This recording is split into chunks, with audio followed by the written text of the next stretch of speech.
여러분 애들하고 말싸움해서 이겨보신 적 있습니까?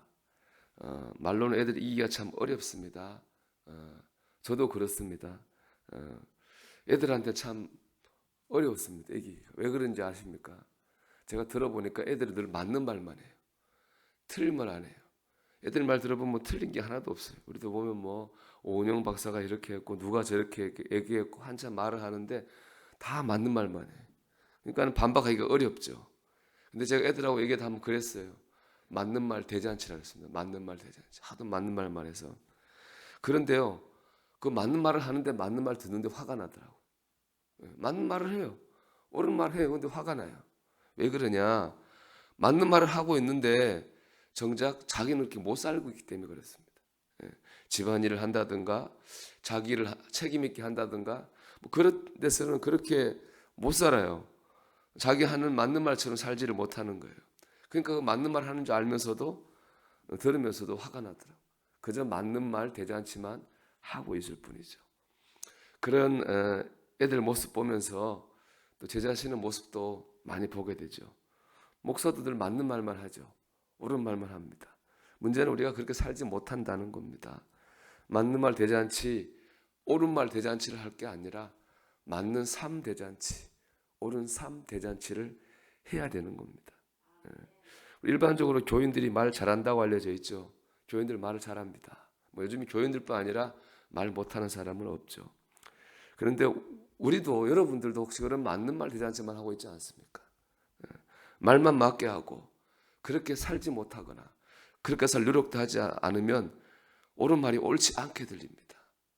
맞는 말이 맞지 않게 들리는 거예요. 오늘 말씀 보면 주님께서 에베소서 말이에요. 주님을 믿은 사람들의 새로운 삶, 새 사람의 새로운 삶에 대해서 말하고 있습니다. 오늘 내용 읽어보면 다 맞는 말이고 다 옳은 말입니다. 거짓말하지 말라, 참되게 말하라, 분이 나도 오래 품고 있지 말고 빨리 떨어버려라, 어려운 사람을 도와라, 나쁜 말 하지 말고 덕을 세우는 말을 해라. 누구나 들으면 고개를 끄덕일 수밖에 없는 지극히 옳은 말들이죠. 근데 문제는 이것이 내 문제가 됐을 때도 고개를 끄덕이고 그렇게 사느냐 못 사느냐 하는 것이 그것일 겁니다. 내가 진실하면 손해를 봐야 되는 상황입니다.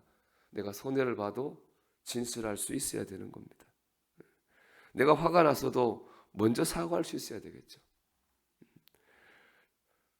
말로 여러분 은혜를 끼치고 있습니까? 말이 정말 맞는 말이 되고 옳은 말이 되려면은 이 말씀이 정말 그렇게 되려면 내가 그 상황에 닥쳤을 때 내가 그렇게 살아야 되는 겁니다.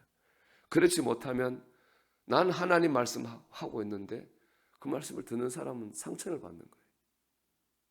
나는 신앙으로 말하고 있는데 듣는 사람은 화가 나는 거예요. 하나님의 영광을 가리게 되는 거죠. 오늘 말씀 30절 말씀은 이건 단지 사람에게 상처를 주거나 시험에 빠뜨리는 것 이상의 문제가 있어요. 오늘 30절 말씀은 뭐라고 되어 있습니까?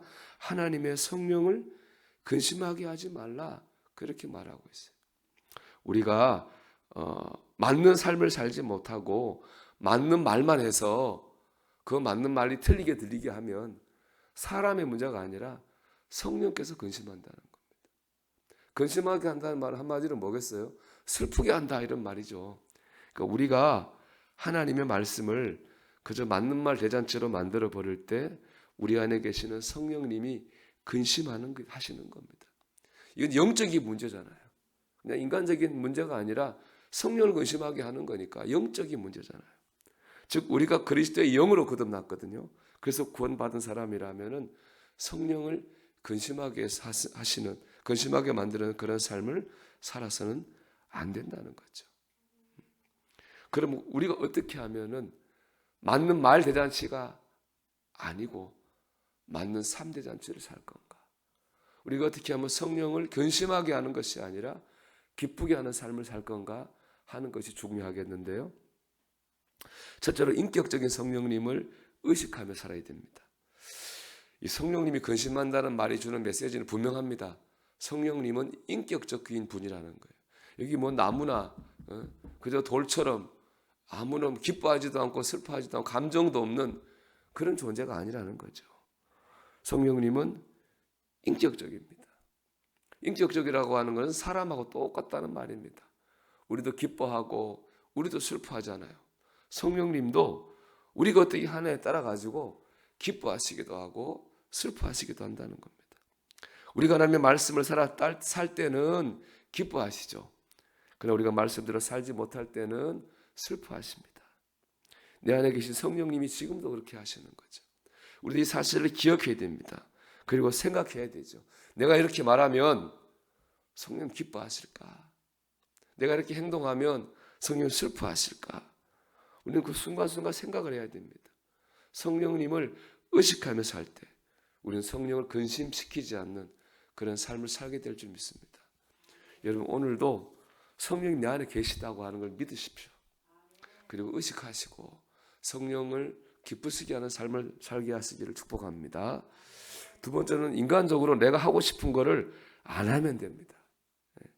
갈라디아 5장 17절 말씀 보면 육체의 소욕은 성령을 거스르고 성령의 소욕은 육체를 거스르나니 그랬어요. 즉 우리 안에요 육체의 소욕이 있고 성령의 소욕이 있어요. 육체를 따라 살고 싶은 마음이 있고 성령을 따라 살고 싶은 마음도 있어요. 이 두 마음이 서로 적이에요. 육체를 따라 살고 싶은 마음이 커지면 성령을 따라 살고 싶은 마음이 줄어들어요. 반대로 육체를 따라 살고 싶은 마음이 줄어들면 성령을 따라 살고 싶은 마음이 커지는 거예요.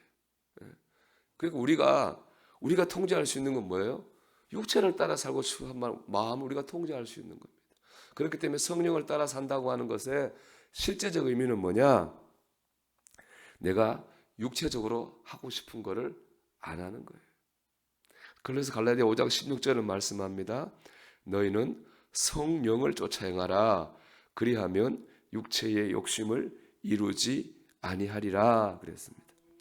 육체의 욕심을 따라 하지 않는 것이 성령을 따라 사는 것입니다.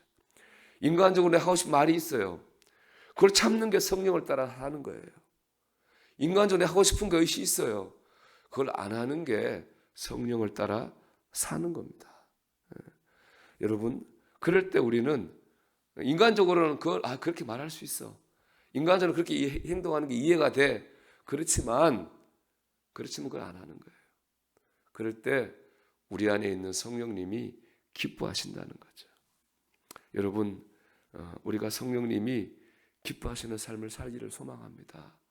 우리 때문에 맞는 말이 맞지 않게 들리고 옳은 말이 틀리게 들릴 수 있다고 하는 것 참 두려운 일이잖아요.